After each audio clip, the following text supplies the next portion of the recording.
All right. Hello, I am Ashley Tullis, and professionally, I'm a realtor with Realty One Group Mountain Desert. But today, I'm just another citizen of Flagstaff, and we are talking common sense. So today, we've got Scream Queen Z here with us today. Hello, hello. Hi. Thanks for coming on with us. And before we jump into our common sense, just let us know a little bit about your background. I know we're going to be talking kind of like makeup and movies today, so let's hear a little bit about your background there.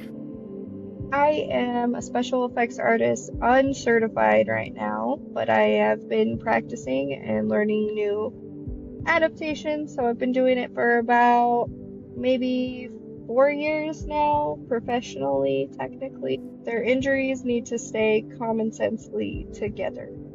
Yes. Yeah. If you get hit in the head, I want to make sure that your head is still bleeding, or there's at least a little stain from it from escaping at least. Something Yeah. like that. And we talked about a couple of movies that were like good examples of that, and then some that maybe were definitely not as good examples.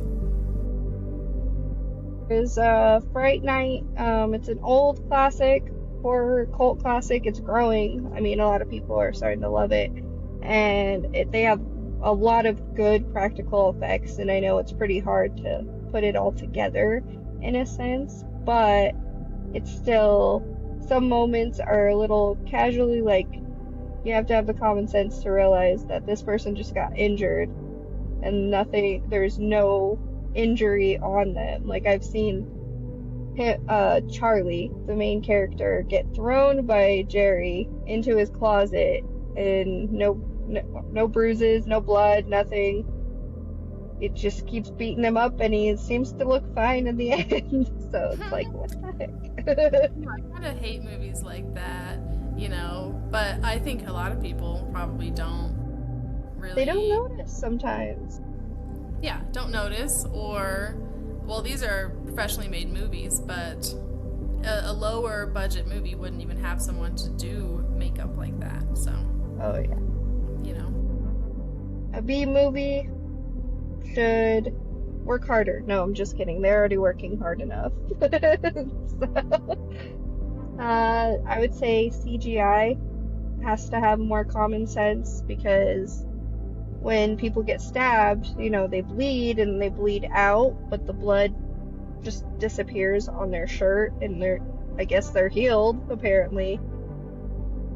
So it's like, all right, I thought you got stabbed, but I think you're fine now. Like, I can excuse it on Mortal Kombat because it's just like the video game where they get stabbed and then there's just like a mark of blood, and you're just like, okay. But when it comes to a horror film, if you're getting stabbed, cut, or anything, and it's CGI, it's pretty awful. yeah, It's really bad. yeah. There are a couple movies that really do it well, though. Like one that I can think of off the top of my head is like the first Die Hard, right? Oh Like yeah. he is totally beat up by the end of the movie, and his shirt's all ripped and all blackened, and he's like limping everywhere. So I don't know. I feel like, but he's still like a superhero though in that movie. Yeah, he's an action superhero, I think. Yeah, because like he's invincible. You can't touch Everybody him. doesn't believe it's a Christmas movie, but It is. It is. Another one that I'm really impressed with, and obviously this is a huge masterpiece for a lot of reasons, but The Lord of the Rings, oh my gosh. Yeah, The it's makeup and the beautifully done. costume. But yeah, all the characters are painted exactly what you would think from the book, is what I've been told. I've never read the books, so it's like, Yeah. when someone tells me that, that's like, okay, that's to a T. That means that they had the common sense to respect the material.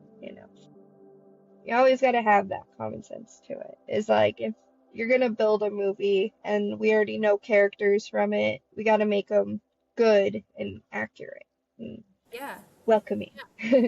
So then we buy into it, because then we wouldn't Oh yeah. even buy into it. Oh yeah. That's what makes it a movie. That's what makes it a good movie.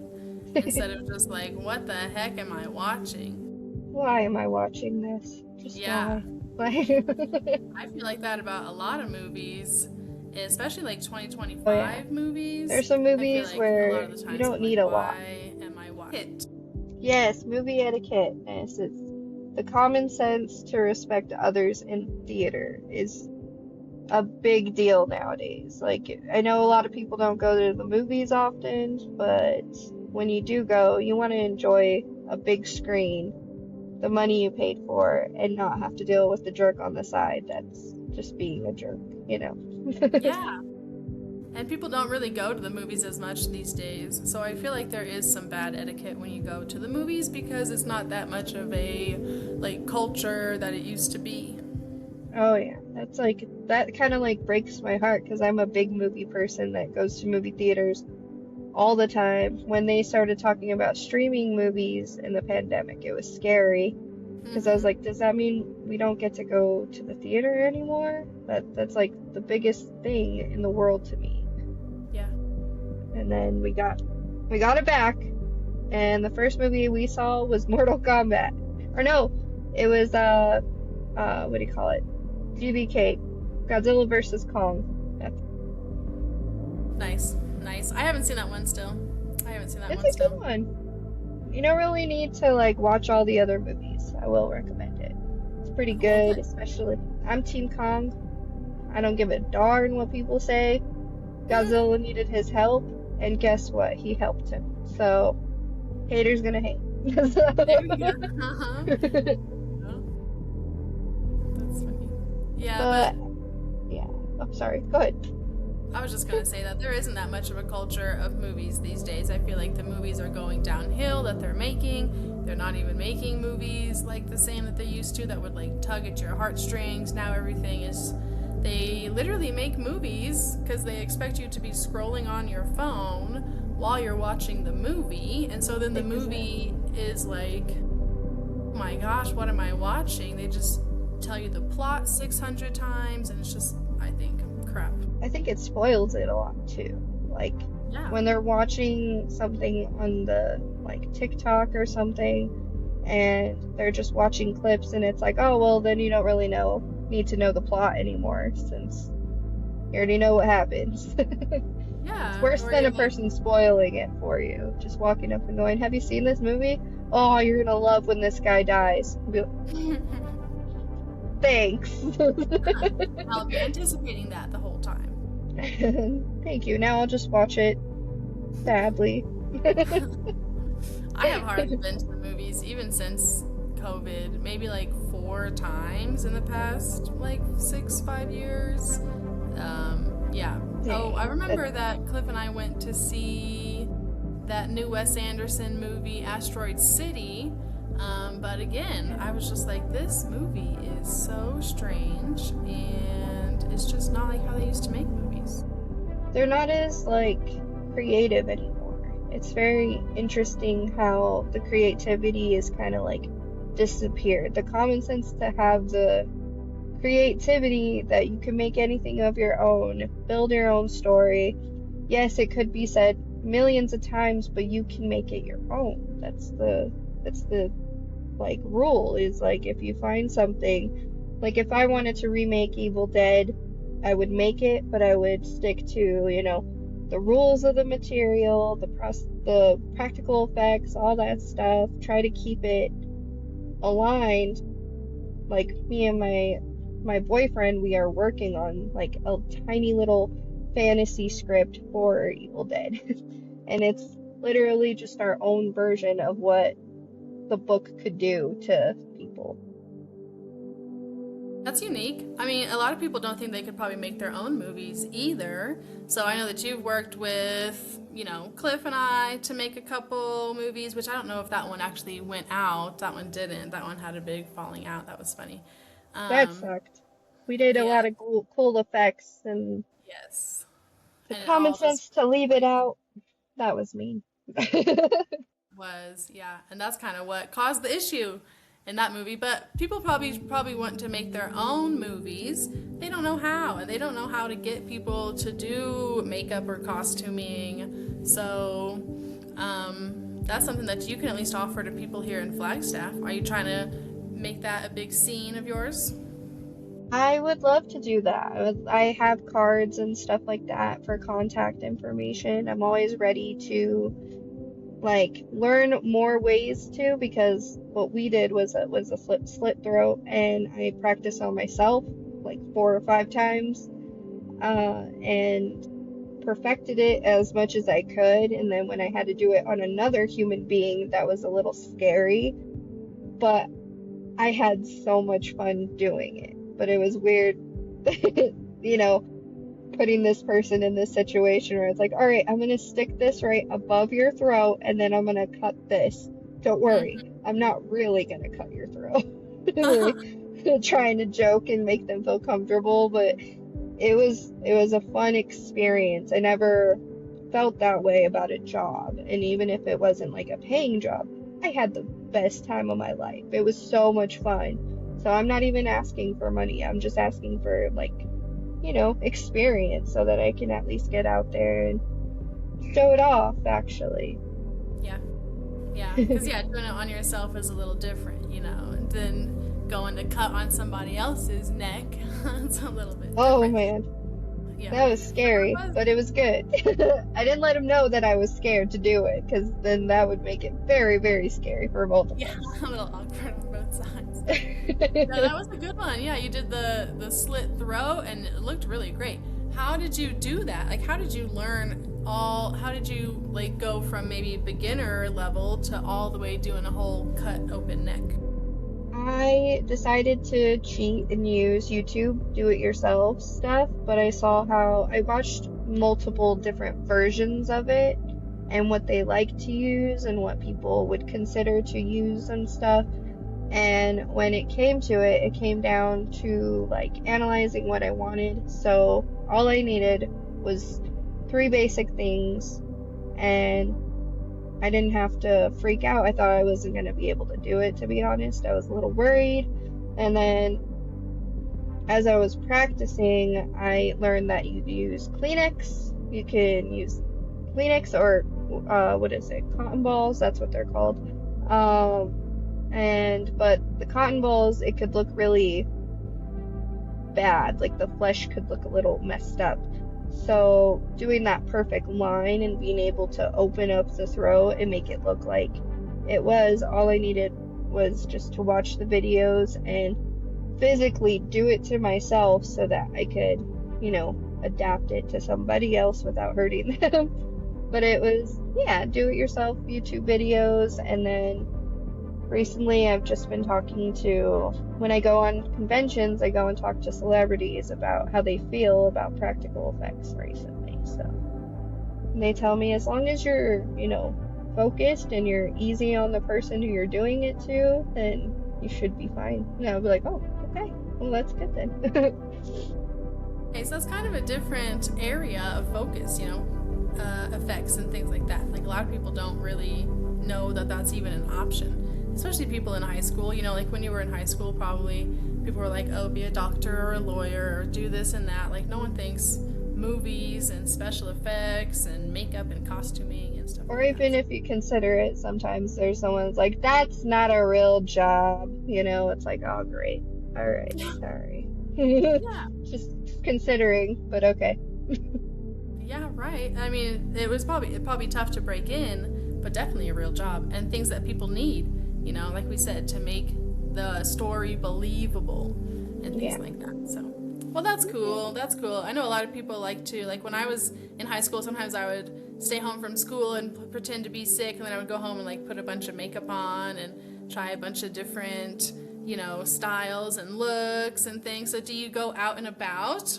Because if people watch you on Facebook or Instagram, they'll see your creations. So do you put something on and then go to a party? I would love to put a cut on my face, but then I know that the first thing everybody would do is go, what happened to you? But then I'd be like, don't worry, it's fake. I would like rip it off or something. But I haven't done that yet. I should do that, maybe like on April Fools, just to see how many people will notice this huge gash in my leg. with a fake piece of metal in it and just being like walking around and people being like, "What's wrong with you?" That would probably be like, "I'm your special effects girl. Got you." That's funny. Well, the special effects, yes. I just kind of meant like The the pretty makeup. purple look, or like the, I kind of just I different. do that. I got like professional paintbrushes and stuff so that like I can I have like liquid eyeshadow so I can form it any way I want, and then when people ask me, I go, "Oh, I'm just trying to become a makeup artist and trying to become something." And Yeah. then they'll be like, "Wow, if," and I'll be like, "Here's my card." I turn into like a, what do you call it? A Oh, scary person that's trying to promote something, and I'm just like, "Here you go." But people do notice it that I've like gotten better with makeup. I used to be horrible with makeup. Horrible. Like so bad that I would light my eyeliner and melt it and then put it on my eye. So it would just be nothing but two black eyes right here. It's just like, what was I thinking? But it was because I wasn't really learning. I was just going with whatever looked good at the time. mm-hmm. Because it is something But you have to yeah, learn and experiment with, you know? oh yeah, it's a fun experiment to do, I would say. But then we could kind of wrap that into your common sense of like being kind to people and letting them be who they are. Because if you were to go out, like, in a full face with the wig and all these things, like you would want people to look at you and at least say, wow, I that's know, amazing. How did partially. you do that? And not just like be rude and judgmental. Yeah, getting the skeptical looks or something, it would really suck, but the common sense is no matter what, if you don't like it, just be kind. Nothing cruel to be like, "Oh, I don't like your face." It's a little too much. I would Yeah. say just be kind. Always, like, if someone has a style, it's nice for a compliment. Yes. And that is definitely common sense, right? If you don't have Oh yeah, anything nice to say, then don't say anything. no. Or Well, I'll that's shut you up. No. Yes, that's That's my right. common That's right. sense. Well, we'll wrap it up here, but this has been really great. I do want to kind of get you back on so the listeners can hear a little bit more about, we could go into depths about like movies. And I know you're trying to start your own podcast as well, so everyone can Yeah. look forward to that in the future. But if someone's watching right now and they're like, I need some help with either just general makeup looks or special effects, how would they reach you here in Flagstaff? They would reach me through Instagram or TikTok or even YouTube. My name is Scream Queensy. All you gotta do is look me up, and there I am. Message me, and I will definitely be like, "Sure, what is it exactly?" And we'll go from there, and then we can enjoy making these special effects together. And I'm more than ready for a challenge, especially after the slit throat. I think I can do anything now. No, I'm just kidding. But I will work on it. Yeah, well, good. I think you're definitely up for the challenge. So, Scream Queensie. Is that Queen, Queenzie? Yes, Queensie. perfect. Nice. Okay. Well, good. Well, this has been fun. That's all we got for today. So, thanks for sharing your common sense with us. And yeah, well, see if we can get you back on. All right, I'll see you guys later. Thank you so much. All right. See ya. Bye.